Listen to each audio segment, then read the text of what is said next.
Sometimes love doesn't begin with a smile, or a conversation, or even a touch. Sometimes it begins with a single light glowing in the night, and the silhouette of a stranger who doesn't even know you exist. That's how I fell in love, with a girl I had never spoken to, a girl whose face I barely saw, but who somehow became the most important part of my life. I still remember the first night I noticed her. I was standing on the rooftop of my hostel, the city buzzing faintly below me. Neon signs flickered in the distance. Car horns echoed like restless birds, but up there, it felt strangely quiet. My eyes drifted to the building across the street. Most windows were dark, except one. Behind that window, a soft yellow light burned, and in the glow sat a girl. Her posture was calm, almost poetic. She leaned over a desk, pen in hand, writing in what seemed to be a diary. I couldn't see her face clearly, just the curve of her hair falling over her shoulders, the way her hand moved across the page, stopping every now and then, as though she was searching for the right word, the T first. It was just a coincidence. The second night, I saw her again. The same window, the same light, the same ritual of writing. By the third night, it no longer felt like chance. By the fourth, it became something I waited for. And soon,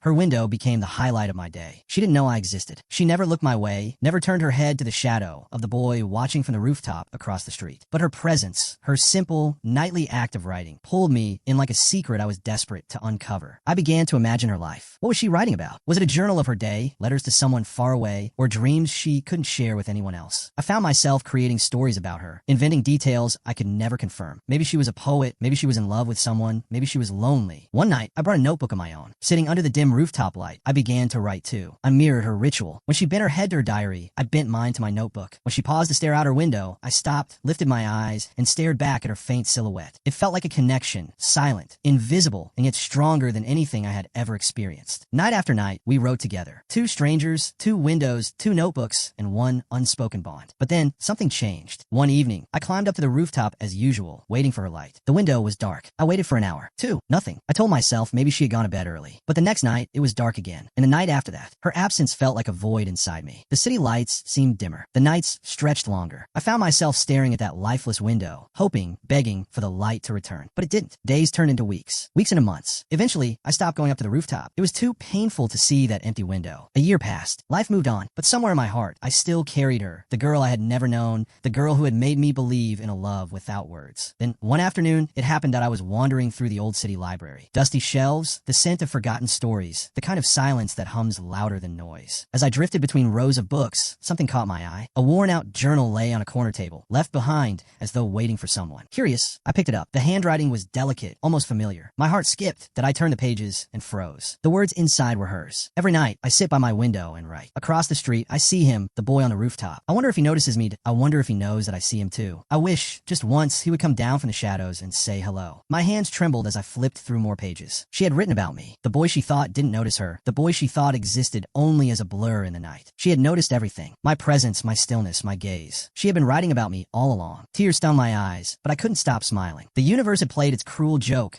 bringing two hearts together in silence, only to separate them without a word. And now, a year later, giving me the truth too late. I closed the diary and held it against my chest. For the first time, I realized maybe love doesn't need beginnings or endings. Maybe love can live in the space between two windows, in the silence between two strangers, in the words that were written but never spoken. And as I left the library that day, I looked up at the sky, whispering to her, wherever she was, yes, I noticed you. Every single night.